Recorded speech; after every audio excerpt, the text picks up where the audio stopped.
welcome to another episode of In at the Side, brought to you by the Dodgy Sevens and ITS. I'm Dom Harbin. I'm joined by Scenario Nil, and this evening we're joined by the man who does this. The move across town from Harlequins. Borthwick, and he was absolutely knocked back into next week by Attwood. Of course, it's Bristol Bears second row, Dave Attwood. How are you this evening, Dave? Very well, guys. Thanks very much for having me on. No worries. Thanks for coming on. So I think we'll start with recent news. Obviously, Friday. Well-known Bath support myself. Give us a bit of a bashing. How was that for you?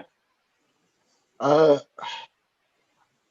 be honest, I'll be honest about this. A little bit of me was quite sad about it.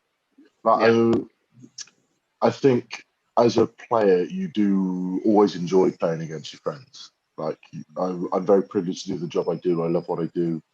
But when you get to play against your friends in a properly meaningful way, not just bone-on-bone contact, in a properly meaningful way, it's actually really quite an enjoyable experience. But obviously there are some problems with how things are going over there, and it's really not a happy camp. And there kind of came a point in the first half where the kind of competitiveness is kind of drained out a little bit, and you actually feel, certainly I felt a little bit sorry for some of the guys, because ultimately no one turns up and doesn't care. Like it's not a feasible act to perform. Like the guys who turned out for Bath on Friday night, they all wanted to be there. They all are trying their best to make things work. But the problems are writings on the wall. There's problems in the camp, and it's not working. And you feel sorry when you can see the effort going in. People like Tom Dunn, etc., like probably bleeding for the cause. Although I think he's basically, every time he takes the field, he bleeds. They're trying, and it's just not working for them.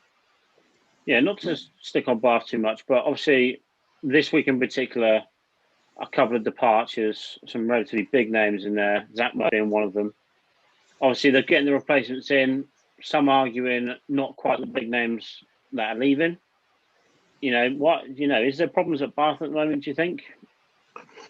You can look at it a couple of ways. Obviously, with COVID and the reduction of the salary cap, there's obviously going to be pinching going on around the place. There's going to be tightening of belts, and Bath have been fortunate, certainly through the 8-9 years that I was there, and since then, of having a pretty star-studded lineup. And the reality of that is it's not cheap. And when you look at some of the guys like Zach Mercer, who's kind of come up through the system, as it were, he will have been a very cheap player who has become a very expensive player. And I mean, that's credit. He should, in theory, should be a cheaper player, say, than Talupe Faletau, but he's also a very different player to Talupe Faletau. And to have, obviously, the two of them is an absolute luxury. And you can understand with the reduction of the salary cap that with negotiations going on the way they are, that players are going to have to make difficult decisions. That being said, obviously, like Friday night and recent results have kind of told the story. Like, things aren't right there. So you can read into the departures as it is, but they obviously are making recruitments. It's easy to speculate now before those guys have turned up and started doing the business. If they turn up and they're amazing, then all the fans are going to be talking about how wonderful the recruitment is and what great decisions the club made. And I think it's easy to do that in hindsight. And now, without any knowledge, it's easy to throw mud and say, oh, well, are these bad decisions or not? So I think be wary about dismissing the departures as meaningless, because I think there obviously is problems on the field, but also don't look too deep, because like I say, the salary cap's gone down from 7 to 5.5. There's 25% reduction across the board. That has to come at a cost. You can't just imagine that all of these big players who are big players are going to knock 25% off their salary when they're potentially looking at increases if they move. You mentioned obviously salary caps and cost of players and things like that. Do you think that COVID has had a big and will have a lasting effect on the Premiership rugby as such? I know that we spoke to a few Gloucester players on here in the past, and obviously, like you say, everyone was asked at one point to take pay cuts and things like this. Do you think that some clubs are going to struggle more than others? And do you think we're going to start seeing that? Yeah, for sure. I think some clubs are in privileged positions, and I think some clubs aren't. And I don't say that specifically with regard to the owners, but I think more in terms of the infrastructure. You look at clubs that own stadiums that have got long-standing sponsorship relationships, that aren't renting facilities, all of this kind of stuff. These are things that really affect the bottom line. And clubs that don't have that infrastructure, they don't have stand capacity. COVID has obviously taken a massive effect in terms of the financial income of clubs. They're virtually getting nothing outside of TV rights. There's very little sponsorship going on. No one's paying money to have their name on a big stand when there's no fans in the stand. So Definitely. it's very, very difficult for clubs to manage this. And I think the powers that be have seen this as an opportunity maybe to scale back and limit the risk that a lot of clubs were in, essentially gambling with income that they hadn't secured at the time. So I think what we saw in terms of player salary reductions was clubs signing contracts that they didn't know that they were going to be able to pay, and they didn't have insurance in place to cover them should the unforeseeable happen. And that's bitten a lot of people in the backside. The clubs didn't have the infrastructure to be able to compete and to do that. And we almost lost a few clubs, and there still is the opportunity for that to happen. So we don't speak too soon, but I think it's definitely going to involve a lot of restructuring. I think in terms of the squad distribution, we talk about the pinch in rugby. So there's this kind of the superstar, the semi-Radradras, the Charles Piutals, and then there's the academy people. And Zach Mercer's a really interesting example of this because he's kind of one of those players that started at the bottom end of the salary distribution in the academy and is now kind of at the top end in the superstar. But this middle gap, that's the bulk of the squad. They're the guys that are really winning you the Premiership. You need the superstars to turn up and sprinkle the stardust and stuff like that. But they're not there every week. They get injured and stuff like that. And you need to rest these guys and rotate them. And you need guys to step in and do the business. That's the middle gap. That's the pinch. And I think for a long time, that's been getting smaller and smaller and smaller. And we're trying to fill that gap with more academy and more superstars to make it work. And unfortunately, it doesn't work. You can't do that because the academy guys aren't robust enough. And the superstars, you can't afford to get enough of them. So I think COVID is going to force quite an honest redistribution of that, hopefully, and that will open the middle gap, and you might see some stars really excel because people are not prepared to lose their rock stars. But hopefully it will mean that pinch opens up a little bit. Yeah, well, that's a great answer. And I wanted to stick on COVID, just one more thing. In terms of the actual games themselves, do you think that COVID has been a bit of a leveller? And what I mean by this is, you go away to Gloucester in a normal season, yourself, obviously the Shed is quite a formidable, 16th man on the pitch a lot of the time. Do you think a lot of the games and results have changed or been, different to what they may have been with a full stand of, supporters? Weirdly, I think the biggest impact that COVID has had has probably been the refereeing. Right. Okay. Because I think the referees obviously will feel less perceived pressure than like without crowd baying for blood and stuff like that. Now they're looking at players on the field who are baying for blood when a decision doesn't go their way. But that's obviously a lot less intimidating than, like you say, a full Shed full of exuberant fans. So, be careful what I say.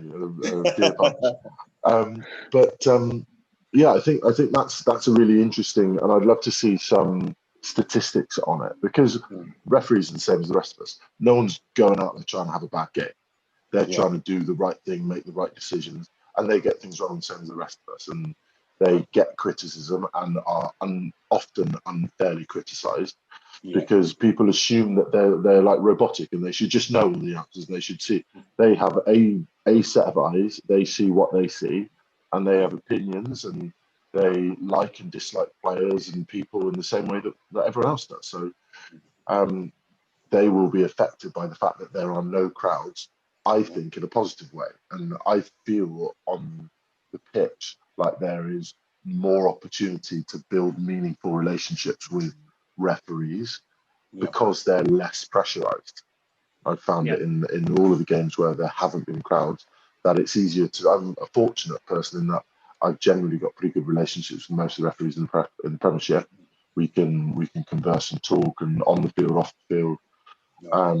But certainly, I feel like that is an easier thing to do at the minute than it has been historically. Well, second rows and back rows have to get on well with the ref because you stick out like a sore thumb. They'll spot you a mile off. And usually we're the ones doing bad stuff. Yeah, very true. Yeah, I thought you were a centre, mate. You tell everyone you're a centre. I play every position, mate, wherever I'm needed. Yeah. Get me on the field. I'll play where you need. Yeah, pretty much. We'll hold you to that. So, just coming to your career, obviously starting at Bristol professionally. How did that come about? What got you into the game? West Country. So I was at a football playing primary school in Downend, Barley Close Primary School. Shout out, big reps. And my parents moved home, and to help me move in primary school, I went to a smaller countryside primary school called Hambrook, and a kid in my class, one of my friends, his mum was the team manager for the local kids rugby team, and she basically was like, "Oh, big kid, can't get him. Go and see if he wants to come and play rugby." And that literally was it. And they dragged me along. It was like minis rugby. I must have been 7 or 8 or something like that, and we played a local team, and I didn't know the rules, but they just chucked me on, had a good time, run around, and I slid tackled someone. And Nice. the dad who was refereeing at the time was like, "Well, I kind of have to yellow card you." And one of the parents was like, "He's never played before, he doesn't know the rules," kind of thing. So it was a good introduction for me. Like, that was how rugby was going to go for me. But I enjoyed kind of youth rugby, a bit of school rugby, but nothing meaningful. I just went to a state secondary school. We didn't have professional training outfits like some of them do now, and all this kind of jazz. Amazing, isn't it? I was involved in the Bristol Academy when I was kind of younger, coming through the age groups, just played a bit of county rugby, and then they sacked me off when I was 15 or so. They called me into the office and said, "Thanks so much for your time. We don't think you've got what it takes at the minute. Keep plugging away, and maybe we'll be back in touch." Like they do the big pie off. So I went and decided I was going to have to look at getting a real job and becoming a real boy. So I went to university, and I thankfully went to university in Bristol. And while playing for Bristol and a local men's team, Richard Hill, who was the English scrum half, who was the Bristol coach at the time, he caught sight of me and said, "He's a big lad. Just come along and play a bit of rugby for United." And then 6 months later, I'd signed a senior contract with the club, and I was playing England age group rugby. And it was kind of like from literally nothing to I was playing a World Cup in Dubai for England under-19s, and it was all a bit crazy.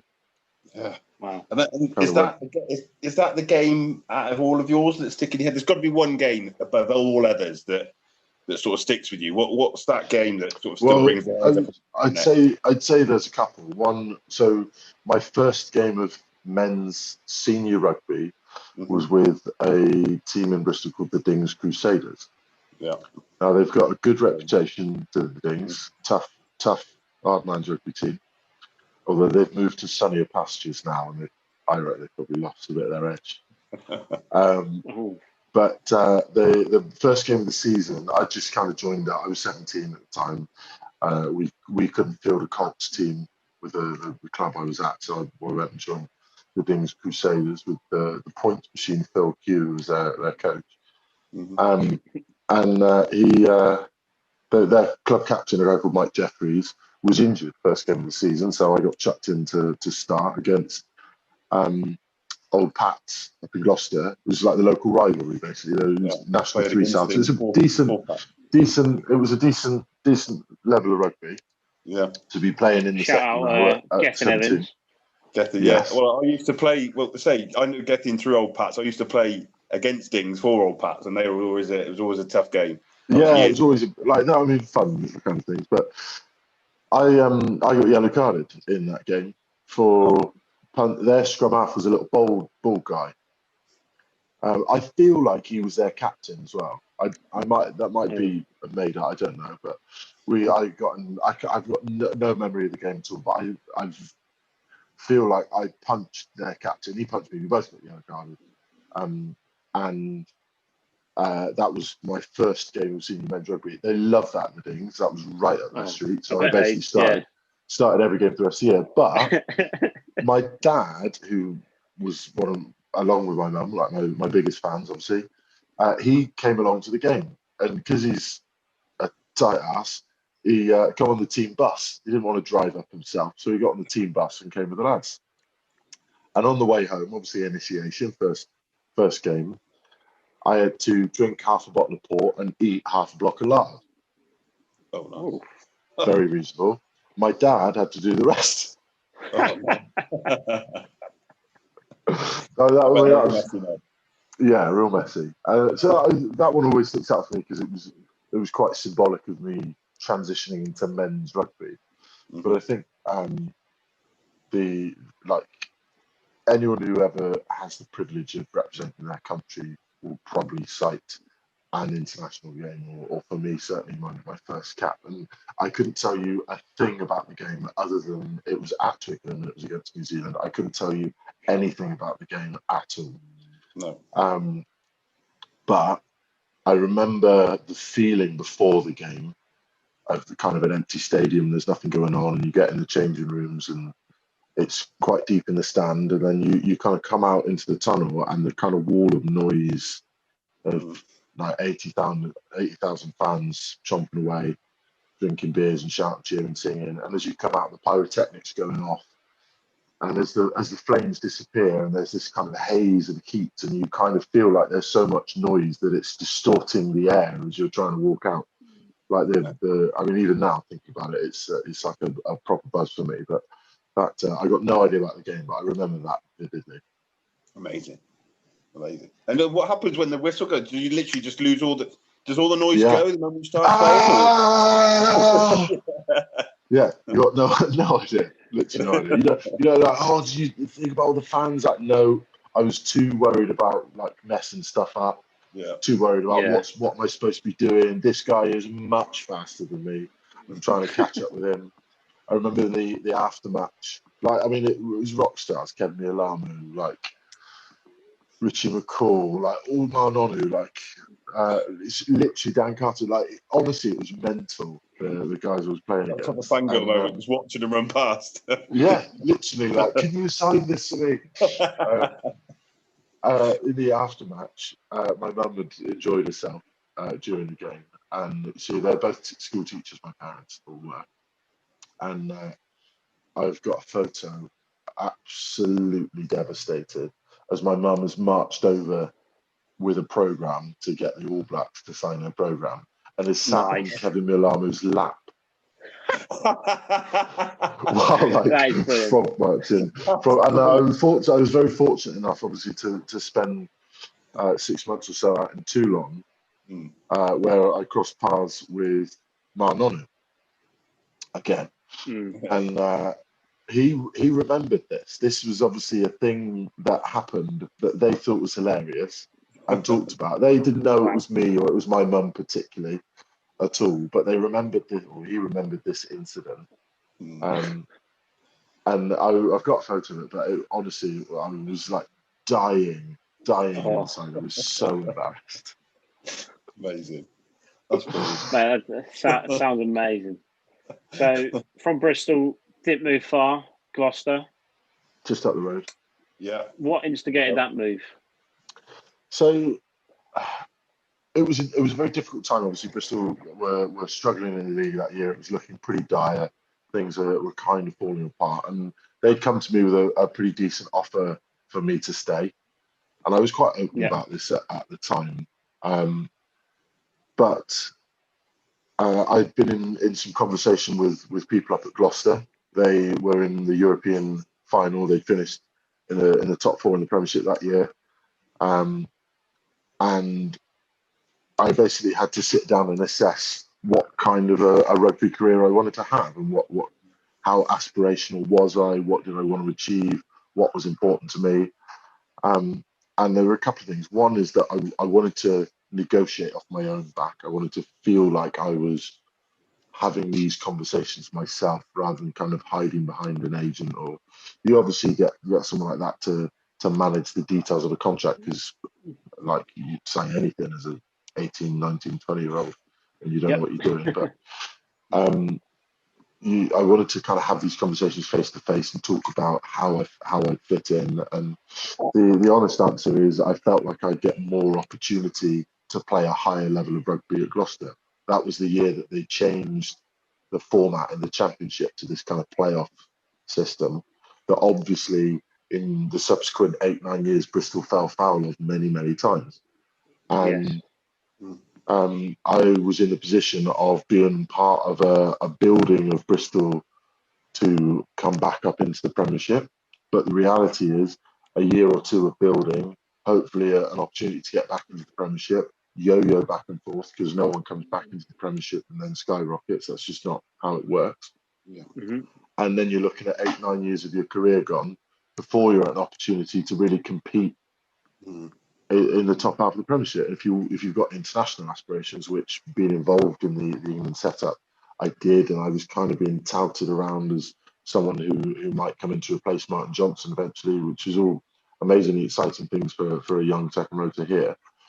I decided that Gloucester offered better prospects for me, and the reality of it was 6 months later I was in an England training camp and going on tour with England, get my first cap for England, and Bristol spent, unfortunately, the next 8 or 9 years kind of bouncing back and forth, championship, Premiership, and back and forth. But look at them now. Let's say it's killing it now. Perfect. And obviously, you went. Definitely. Go on, sorry, Dom. No, carry on. Oh no, say. And obviously, you went. You were at Bath for quite a while, obviously, till 2019. What affected the change back to Bristol? Was it, some of your old mates still there wanting to get you back? Have they been, trying to poach you for a while? There was a bit. I had kind of conversations with. We used to do some like unit training. So we'd have the Bristol forward pack would come over to Bath, and we'd go over there, and we'd when we had opportunities to do live, because when you're training in a rugby team, you can practice lineouts against each other, but you obviously know each other's calls because you're using the same calls. So sometimes it's quite hard to get a really honest feel for what you're trying to do.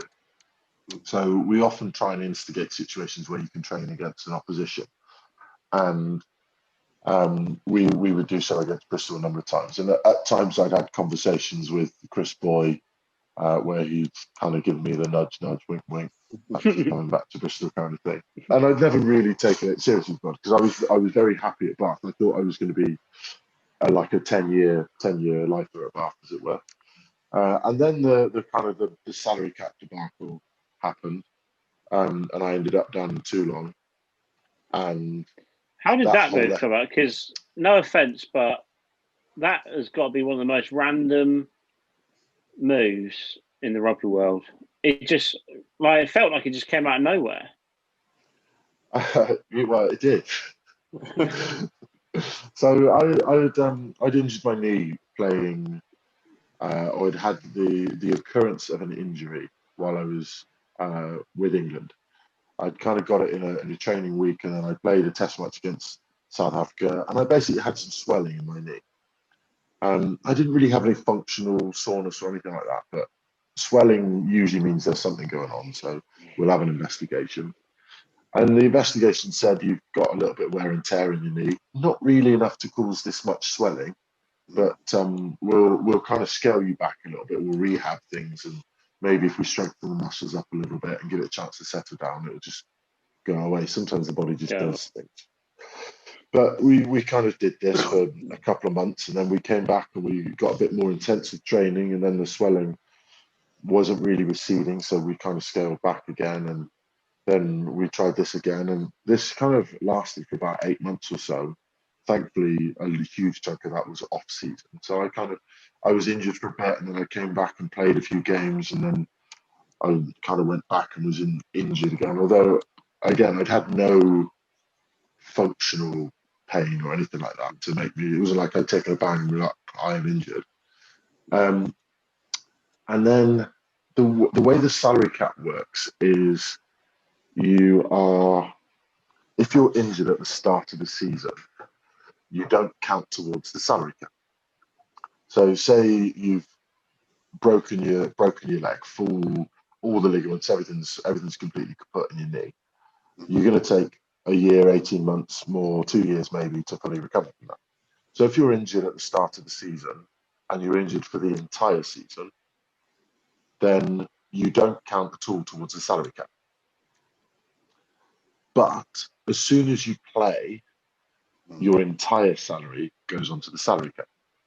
Whereas if I got injured in March and Bristol were to sign a replacement for the end of the season, they might sign him on £500,000, but only pro rata would count towards the salary cap. Yeah. Right. So that's quite a crucial understanding. So I was injured at the start of the season, so I was outside the salary cap. And there is dispensation in the cap if you receive injuries where a club that is close to salary cap could recruit outside the salary cap, but only to a certain degree. There's only so much leeway room. And unfortunately, if you are just unfortunate and you get 50 injuries and you have to bring in 50 replacement players, then it's like £100,000 or something like that. It's not a huge amount of money to do all of your injury replacements should you be unfortunate with injuries. Right. And at the start of that season, we had a number of injuries in the front row, and we had to bring in several tight heads and a loose head or two. And they basically used up all of that leeway. And we were in a situation where, unbeknownst to me, the contingency had been spent, and also the space left by me being outside the cap had been spent. Oh, no. So Bath were in a position where if I played for them, they would breach the cap. Well, this is certainly what was communicated to me anyway, but it wasn't communicated to me, which was my issue. It's kind of October, November, and I'm fit and available to play, and I'm not picked, and I think, well, maybe it was because it's a 4G pitch at Worcester or something, and then we have a home game against Gloucester. No, we had a couple of European games. So a couple of European games, and I wasn't registered for Europe, so I didn't bat too much of an eyelid about not being picked then. Yeah. And then we played Gloucester at home on a Saturday, local derby, my former team. Now, as far as I'm aware, I got injured on England duty. I'm one of our first choice second rows. Yeah, I'm not on the team. So I've kind of banged down to Blackadder's door, and eventually he's fessed up. And they're like, "Look, this is the situation. You're outside the salary cap at the minute. As soon as you play for us, and Bruce is worried that if you play and aren't any good, then we breach the salary cap and haven't seen any reward for that. So we breach the salary cap and we lose you for the rest of the season. What a waste on everyone." Which I understand the principle in business sense. That's fine. I get that.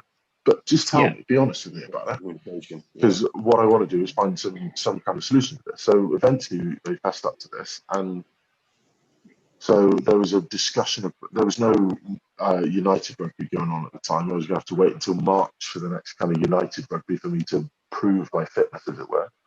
So it was suggested I could go to London Scottish for a couple of weeks.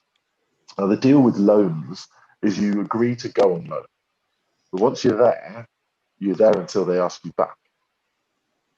So I could say, I'll go and play a couple of games to London Scottish, and then after 2 weeks, they're like, "Oh, we just need you to play a couple more," and then before you know it, I've done 6 months at London Scottish, and from my state of mind at the time, bear in mind, I got injured playing for England, and now I'm chucking around with London Scottish, and it was just a very strange situation, and the club wouldn't commit to any kind of binding contract about bringing me back. I'd kind of written up a contract, said, "Look, I will go to London Scottish, be available for 2 weeks, and then you will register me to play at the Premiership." And they weren't interested in signing that remotely. No way. So essentially, I felt like the only option I had was to retire from the club, to hand in my notice. And it's like their failure to register me for the competition as breach of contract and to resign. So I wrote out, I got it upstairs. I wrote out a letter of resignation. And then before I got a chance to hand it in, I got a phone call from Stuart Hooper saying, "How would you feel about going on loan to Toulon?" Now, this obviously wasn't a couple of weeks to see if you're okay and then we'll bring you back. I felt like this was a more earnest, we're not going to be registering to play for Bath this year. How would you feel about going to Toulon for them? And it was literally that he told me on the Tuesday. The Wednesday, I was in Toulon having a medical. The Wednesday night, I was packing my bag. And the Thursday, I was in Toulon, and that was me. Wow. Like, it was literally out of nowhere.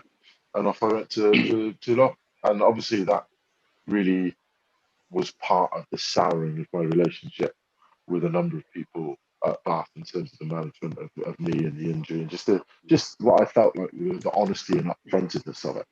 Yeah. Like it felt like it was managed. Like the decision to not communicate that situation with you, who would that have sat with? Would that have sat with Todd or Bruce? Or there's a lot of people like. Yeah, in between, intertwined. Yeah. Yeah, like, and that's been one of the gripes that a number of people have had from a playing point of view. I've had with Bath for a long, long time, is they never felt like it was particularly clear who they were negotiating with. Like if you were back in the day, if you were negotiating with Bristol, you want to talk to Bristol, you talk to Pat Matt. That's it. There's no you talk to Steve, you talk to Chris, and then you have a chat with Pat, and then you talk to one of the four. You talk to Alison Dickinson or John Muldoon, and then you'll have another chat with Pat, and then you'll get a conversation from Mark Tainton, and then Steve will be on the phone. Like that just doesn't happen at Bristol. You want a contract, you'll talk to Pat. He'll give you the nuts and bolts. He'll talk money. He'll talk tenure. He'll talk duration. He'll talk everything. That's it. And that's how, for me, that's how it's supposed to work. But that's never really been the case. But certainly in my experience, even as a re-signing player, like it's one thing as a new player coming in, but even as a re-signing player, there's kind of a sense of, I'm not really sure who I'm supposed to talk to about renewing my contract here. So you just kind of wing it all the time, which is always kind of a bit of an issue. So certainly there were people who I felt I were not directly responsible, but I think there was an element of a lot of people feeling like it wasn't their responsibility to communicate to me what was going on. So it was almost so I didn't want to sort of make it their issue. It wasn't a single person who was like the joker in the background, like pulling the strings kind of thing. I think there was a large element of the way that the whole system was set up. It was never really designed that someone could be accountable for communicating or not communicating. And do you think that's changed now with Hooper coming to the forefront of everything? Obviously, being an ex-player himself, I genuinely thought that when he took over a kind of managerial position in the club, that would be one of the things that would like alignment, just top to bottom alignment. This is the chain of command. This is the route. I really thought that because he was a player and he was a genuinely great captain, and he at the time was one of my greatest friends in rugby. One of my longest standing relationships in rugby was Stuart Hooper, and that really didn't manifest itself. And in the all of that kind of debacle, he performed the same function as the kind of rest of the management, and getting honesty, whether people felt like it wasn't their place to say, or like, unfortunately, as a player, I don't care whose place it is to say. I want to know what's going on. Are you going to honour my contract or not? And then coming back from Toulon, and I got out there and was welcomed with open arms. I loved the rugby I was playing. I loved the environment I was in. I mean, there was a large degree of, choose my words carefully here, a an owner who was very, very keen on being involved on a rugby level. That Toulon had that, so that felt familiar. And I went and had a conversation face to face with Bruce about my desire to explore opportunities to stay in France. The reality was I didn't feel like I'd been managed or treated particularly well. No one, I didn't feel like anyone at Bath had really, aside from the medical staff, had worked tirelessly and fought night and day to try and get me fit and available to play. And they were as brass stuff as I was, that I then wasn't being picked, kind of thing. Yeah. So I didn't really feel like anyone was fighting for Dave Attwood to come back and play for Bath. And I felt really quite let down about that. So I spoke to Bruce and I was like, and this is how I feel. I'll be completely honest about you with that, and I'm not trying to hide it. I would like your blessing to speak to other clubs. I don't want to do things underhand. I want to speak to clubs about staying. Yeah. So did that come as a surprise to Bruce? Because I mean, at the time, yeah, there seems to be a lot of mystery around Bruce at Bath. Like how involved is he? I mean, that was one of the things I really liked about Toulon, if I'm honest, is I really didn't mind that there were no rumours that Mourad Boujalow was involved in telling coaches what to do or signing players or anything like that. Yeah. He was there every day. He knew everyone's name. He had an office on site. He would talk to people. He knew everyone's names and would get involved and have discussions, and he would be involved.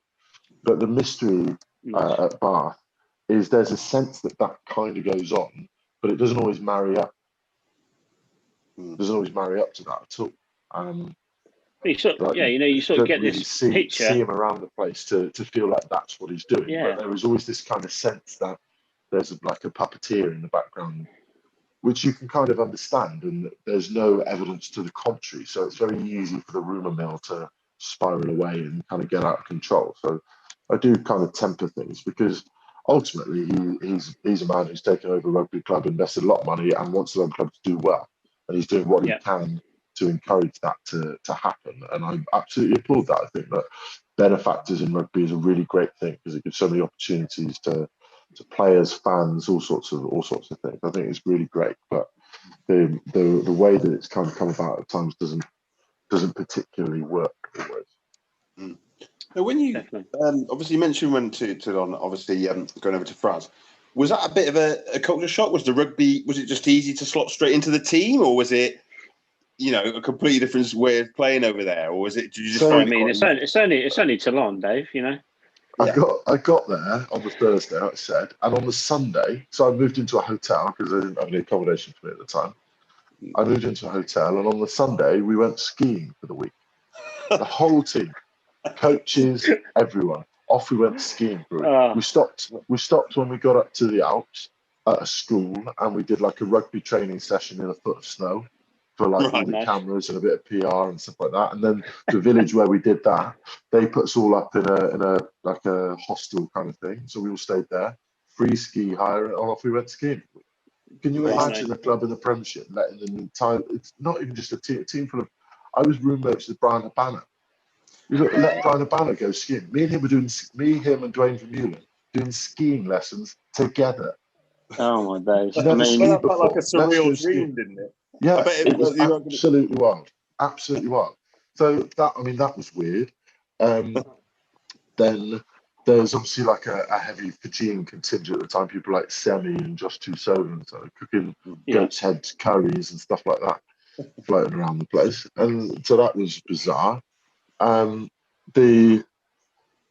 The food at the club was shambles. It's like a jobs for life kind of thing. There'd been a lady who'd cooked the food, and a bloke, the chef, they called him chef, and like every day it was like it was like spam and peas every day.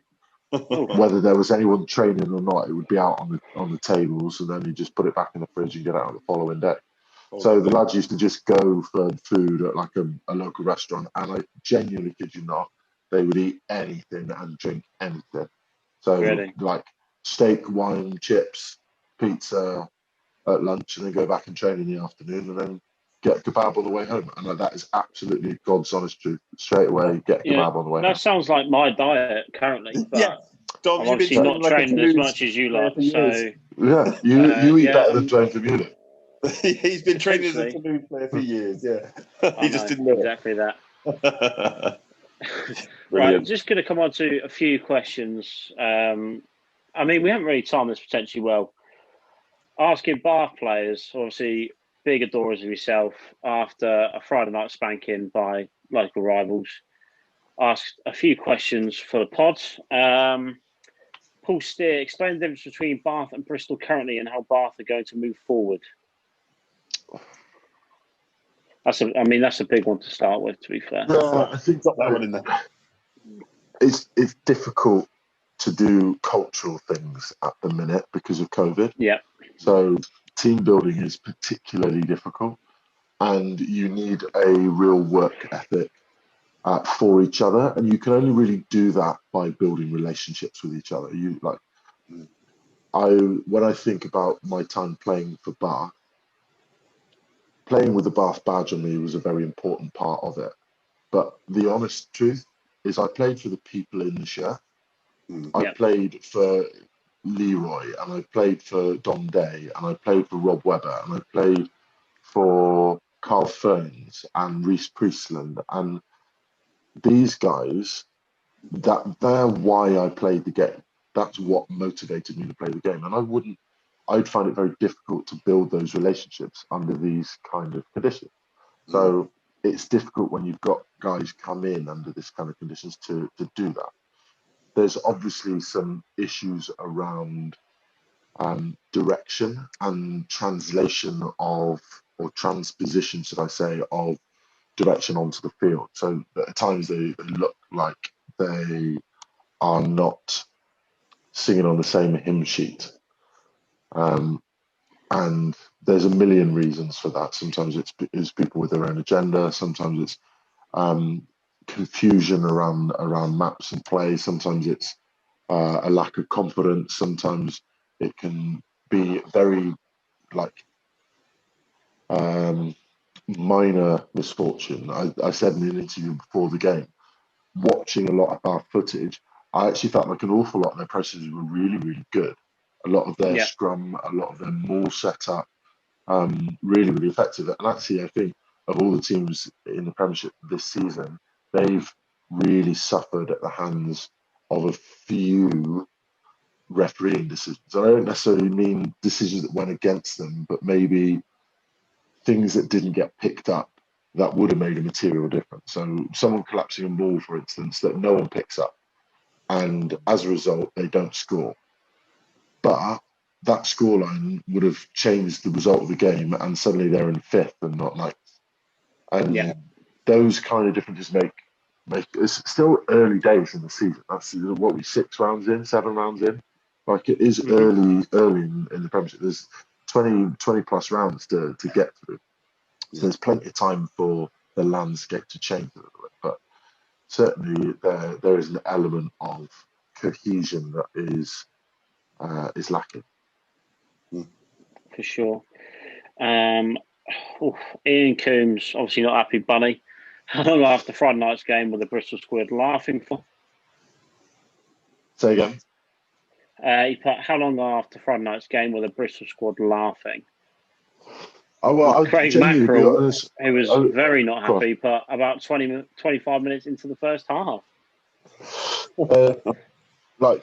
We made kind of a point of this ourselves, actually, because sometimes you get kind of carried away with mob mentality, and we made a point ourselves. We absolutely want to be a team that celebrates when we do things well. You put in a big shot, an awesome ball carry. I mean, when Semi did that mental 70-meter run, like, you want to celebrate those things. Absolutely, you want to celebrate doing things well. But there's a fine line between doing things well and being cocky and arrogant and ridiculing. And it is genuinely a very fine line. And sometimes in games like those, you wobble, and some of the stuff goes across the line, and that makes stuff that wasn't across the line feel like it was across the line. And I think we had some conversations at half time about addressing that, and it's also something we talked about afterwards, because we want to be a good team. but we also really care about being good people, and that's one of the big drivers under Pat's influences. It is really important. Be a good bloke, be a decent person, and that means like having some compassion and empathy and consideration. And we went up to Sale last year and took a 50-point humpit. We went up to Saracens last year and took a 50-point humpit, and it happens. It's not the end of the world. You can rebuild and fix problems and get things right. Absolutely, that's fine. But I was being genuine when I said earlier that there was a point in the game where you could see the frustration on players' faces, and their friends of mine, people like Reece Priestland and Henry Thomas and Tom Dunn. These are good friends of mine. So to see the anguish on their face when like continually things just aren't happening, aren't slotting into place, is difficult to see. So I'm sure the Bristol fans enjoyed it an awful lot more than the Bristol players, because ultimately it's kind of functional for us in a sense, but it's something that we talked about at halftime, because there was a sense that some of us felt where we were treading too close to that line. Right. And that's the thing, isn't it? Because ultimately, if you were to really put the screw in and shove it in their faces, you could be on the receiving end 2 weeks later by another team. And that's why you got to. It's the difference between football and rugby. Be a good winner. Celebrate when you do things well, but don't celebrate when someone else makes a mistake. Yes, like no one's trying to make mistakes, and you're going to make a mistake sooner or later. And the louder you shout about someone else's mistake, that's going to come back tenfold when you do. Yeah, definitely. Okay, I've got a few more. I'm going to stickler through some of these. Paul Stickler, would you consider re-signing, please? I think I've answered that one already. To be honest, never say never. Never say never. Like I've still got friends, like a lot of the coaching staff and the medical staff, particularly. Obviously, people like Byron is a rock star as far as I'm concerned. There are really, really good people in that organisation, and I really want to see them succeed because I really care about those people in that organisation. So never say never. Stranger things have happened. Yeah, awesome. Well, that leaves a door open for most of them. Couple more asking when you're re-signing, obviously. Why does everyone think we let him go? That was one of the questions from Chris Windsor. Also answered that. Why does everyone think I left? Yeah, basically. Well, ultimately, like I say, I tried. I looked around and found an option, and I ended up negotiating to stay with Toulon. It was all verbally agreed. I drove a removal van home. I got some stick and some bath time because I was driving around in a Toulon truck for a couple of weeks when I was back, and then a couple of days before I was due to go back, and I got a phone call saying, "Look, no, I know that you've agreed to pay your way out of your contract, but we need you to pay even more to get out of your contract." I was like, "Well, you can't do that." I was like, "Well, then we'll see you back at training on Monday." So back at training on Monday I was got, and then like 3 or 4 months later, they said, "Oh, by the way, we're not going to renew your contract." It's like, right. So it's not even a discussion. No, we're just not going to renew your contract. Like, cool. Yeah. Thanks, guys. Yeah. Yeah. Thank you very much for the lovely Bath fans representing as well as per usual online. I think that pretty much wraps it up for me. Neil, anything from you? Yeah, it's got a couple of the usual type of questions. Obviously with the lockdown returning, we had shelved this question. We were asking this on the first series to all of our guests.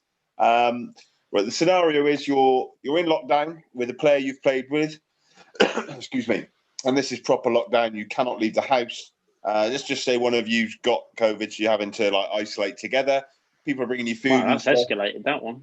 Yeah, it's got serious. And you're there for 2 weeks. Right, out of every player you play with, who would make it an absolute living hell and why? Oh, who would make it a living hell? Yeah. You thought I was going to go the nice way, didn't you? Yeah, I did. Who would make it a living hell? Who would make it a living hell? Let's think.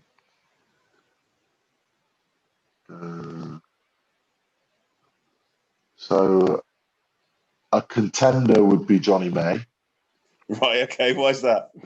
Just I just couldn't deal. I couldn't deal with the